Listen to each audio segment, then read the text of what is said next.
जब कोई इंसान अपने लक्ष्य में नाकामयाब होता है तो आसपास के लोग कहते हैं कि तुम्हें अपनी अंतरात्मा की आवाज सुननी चाहिए थी।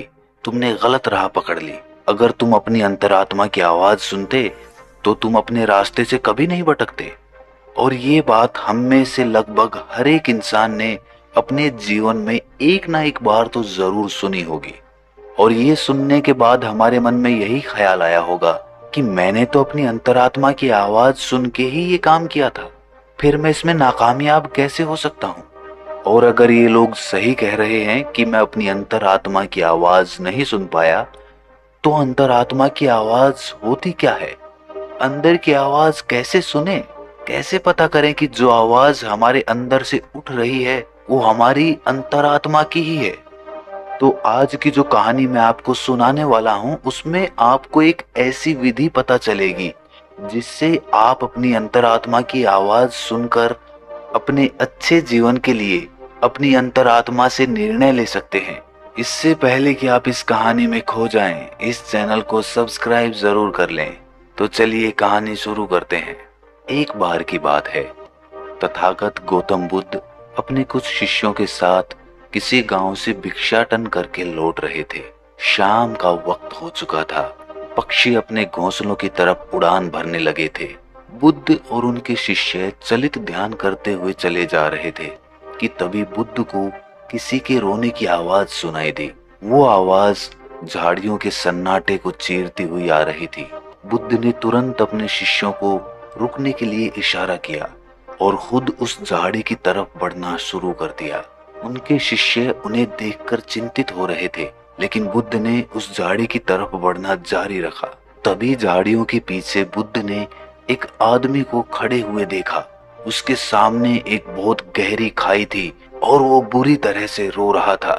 वो अपना कदम उस खाई की तरफ आगे बढ़ाने ही वाला था कि तभी बुद्ध ने उन्हें पीछे से पुकारा। बुद्ध ने कहा कि नौजवान, लगता है तुम आत्महत्या करने के इरादे से यहाँ पर आए हो, लेकिन तुम आत्महत्या करने से पहले मेरे इन शिष्यों पर एक उपकार कर सकते हो।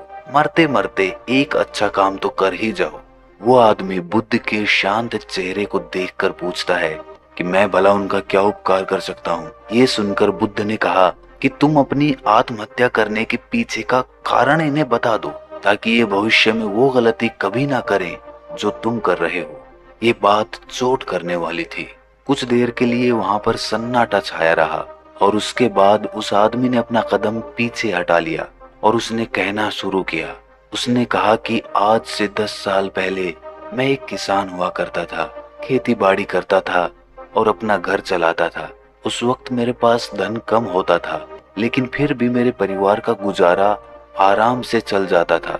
लेकिन मेरी पत्नी अक्सर मुझे ताने देते हुए कहती थी कि हमारे बच्चे बड़े हो रहे हैं, क्या इनके लिए तुम धन नहीं कमाओगे? जब तक हम दोनों जी रहे थे तब तक हमें कोई चिंता नहीं थी। हमारा काम इस खेती बाड़ी में चल जाता था, लेकिन अब जैसे जैसे ये बच्चे बड़े होंगे, इनकी पढ़ाई लिखाई का खर्चा हम कहाँ से उठाएंगे? तुम पैसे कमाने की कोई और व्यवस्था ढूंढो। इस तरह के ताने रोज सुन सुनकर मैं परेशान हो गया था। मैं कोई तरीका चाहता था, कोई रास्ता चाहता था जिससे मैं धन कमा सकूं। और फिर एक दिन मेरे अंदर से आवाज आई, तुम्हारे अंदर व्यापार करने का अद्भुत कौशल है। और ये ख्याल जब मेरे दिमाग में आया तो मैंने अपनी सारी जमीन बेचकर व्यापार शुरू करने का इरादा बनाया। मुझे पक्का यकीन था कि मैं व्यापार में जरूर कामयाब हो जाऊंगा, क्योंकि वो आवाज मेरे अंतर मन से उठी थी, मेरी अंतरात्मा से निकली थी। इसीलिए जब सारी जमीन बेचकर भी व्यापार चालू करने के लिए धन नहीं जुटा पाया, तो मैंने अपने रिश्तेदारों, अपने मित्रों से कर्जा लेना शुरू कर दिया और इस तरह मैंने अपने व्यापार की शुरुआत की। लेकिन पता नहीं मेरे व्यापार को किसकी नजर लग गई। शुरुआत में अपने व्यापार को जमाने के लिए मैंने लोगों को उधार सामान देना शुरू कर दिया, लेकिन जितना ही मैं उधार देता रहा उतना ही मेरा धन फंसता रहा और आखिर में उधार इतना ज्यादा हो गया कि मेरे पास उधार देने की क्षमता ही नहीं बची। और जब मैंने उन लोगों से अपना उधार वापस मांगा तो उन्होंने देने से मना कर दिया और मैंने जितना भी पैसा अपने रिश्तेदारों और अपने मित्रों से लिया था, उन लोगों ने भी मुझ पर दबाव बनाना शुरू कर दिया। मेरे पास किसी को देने के लिए कोई पैसा नहीं था। जमीन थी वो पहले ही बिक चुकी थी। अब मैं करता तो क्या करता।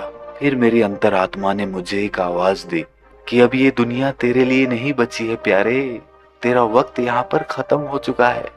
तू जा, जा छोड़ दे ये दुनिया, जा आत्महत्या कर ले। और अपने अंदर की आवाज सुनकर मैं यहाँ पर आत्महत्या करने के लिए आया हूँ। ये बात बुद्ध और उनके शिष्य बड़े ध्यानपूर्वक सुन रहे थे।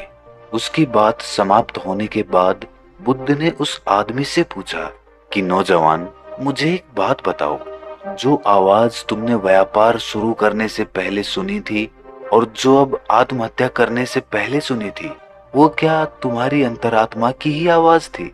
ये बात तुम यकीन से कह सकते हो?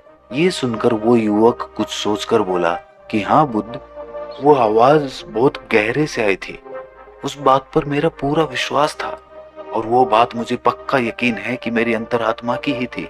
ये सुनकर बुद्ध उससे पूछते हैं कि अंतरात्मा की आवाज तो आत्मा से आनी चाहिए। क्या तुम्हें अपनी आत्मा का कोई पता ठिकाना मालूम है? तुम्हें पता है कि तुम्हारी आत्मा तुम्हारे शरीर के कौन से हिस्से में रहती है? ये सवाल सुनकर वो आदमी सकपका गया। उसने सोचा भी नहीं था कि कोई आदमी उससे इस प्रकार का प्रश्न पूछेगा। इसका बनावटी जवाब देते हुए उस आदमी ने कहा कि हाँ बुद्ध, आत्मा तो सभी में होती है और वो तो शरीर के अंदर रहती है, उसका कोई प्रमाण थोड़ी होता है। ये सुनकर बुद्ध कहते हैं कि जब आत्मा के होने का ही कोई प्रमाण नहीं है तो अंतरात्मा की आवाज होने का क्या प्रमाण है? और तुम अपनी अंतरात्मा की आवाज को लेकर इतना यकीन से कैसे सुन सकते हो? असल में जो आवाज तुमने तब सुनी थी और जो अब सुनी है, वो आवाज तुम्हारी अंतरात्मा की नहीं बल्कि तुम्हारे मन की आवाज थी। वो तुम्हारा मन का ही बुना हुआ एक जाल था जिसमें तुम फंस गए और अब निकलने का तुम्हें कोई रास्ता नहीं सूझ रहा था, तो तुम्हारे मन ने ही तुम्हें निर्देश दिया कि तुम आत्महत्या कर लो। ध्यान रखना, अंतरात्मा तुम्हें कभी भी हिंसा वाला रास्ता नहीं दिखाएगी। आत्मा तो शुद्ध होती है, निर्मल होती है, वो भला किसी को हिंसा के रास्ते पे कैसे भेज सकती है? और तुम आत्महत्या करने का फैसला लेके हिंसा का रास्ता अपना रहे हो। ये उत्तर सुनकर उस आदमी के मन को थोड़ी ठंडक मिली। वो बुद्ध से और बातें करने के लिए उत्सुक हो गया। इसके बाद उस आदमी ने पूछा कि हे महाशय, आप मुझे बहुत ज्ञानी मालूम होते हैं, क्या आप मुझे अपनी अंतरात्मा की आवाज सुनने का कोई मार्ग दिखा सकते हैं जिससे मैं अपने जीवन के अंधकार से बाहर आ सकूं? इसका जवाब देते हुए बुद्ध कहते हैं कि कोई दूसरा आदमी तुम्हें तुम्हारी अंतरात्मा की आवाज कैसे सुनवा सकता है? आत्मा तुम्हारी है तो अंतरात्मा की आवाज भी तुम्हें ही सुननी होगी। कोई दूसरा आदमी तुम्हें वो आवाज नहीं सुनवा सकता। अगर वो सुनवाएगा तो वो झूठ होगा, वो भ्रम होगा। अगर तुम सचमुच अपनी अंतरात्मा की आवाज सुनना चाहते हो तो तुम्हें सचेत होना पड़ेगा, तुम्हें जागना पड़ेगा, तुम्हें होश से भरना होगा। अभी तक तुमने सोए सोए ही अपना जीवन बिताया है, लेकिन अपनी अंतरात्मा की आवाज सुनने के लिए तुम्हें जागना होगा। अभी तो तुम्हें इन पक्षियों की चहचहाट भी नहीं सुनाई देती, किसी के हाथ का स्पर्श भी तुम्हें महसूस नहीं होता।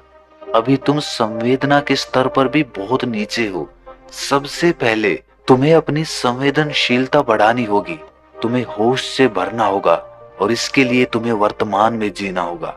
और तब तुम महसूस कर पाओगे इन हवाओं के झोंकों को, इन पक्षियों की चहचहाट को, इस आसमान को, सूर्य की किरणों को, तालाब को। तब तुम्हें ये सारे तरंगे महसूस होने लगेंगी।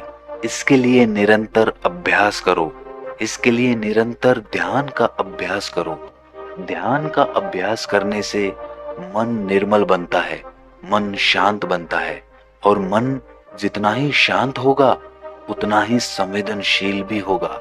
ये कहकर बुद्ध एक पत्थर उठाते हैं और पास के ही एक तालाब में फेंक देते हैं। पत्थर फेंकने के बाद बुद्ध उस आदमी से पूछते हैं कि अभी तुमने तालाब में क्या हलचल देखी? ये सुनकर वो आदमी कहता है कि मैंने देखा कि एक पत्थर तालाब में जाकर गिरा और उसमें डूब गया।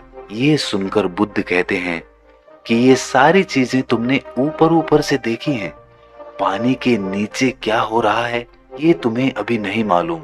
और जब तक इस पानी के ऊपर की काई नहीं हटेगी, जब तक तुम्हें मालूम भी नहीं होगा कि पानी के नीचे क्या चल रहा है। उसी प्रकार हमारे मन पे जो विचारों का जाल है, हमारे मस्तिष्क को जिन विचारों ने ढक रखा है, वो विचार हमें गहरे में कभी उतरने ही नहीं देते।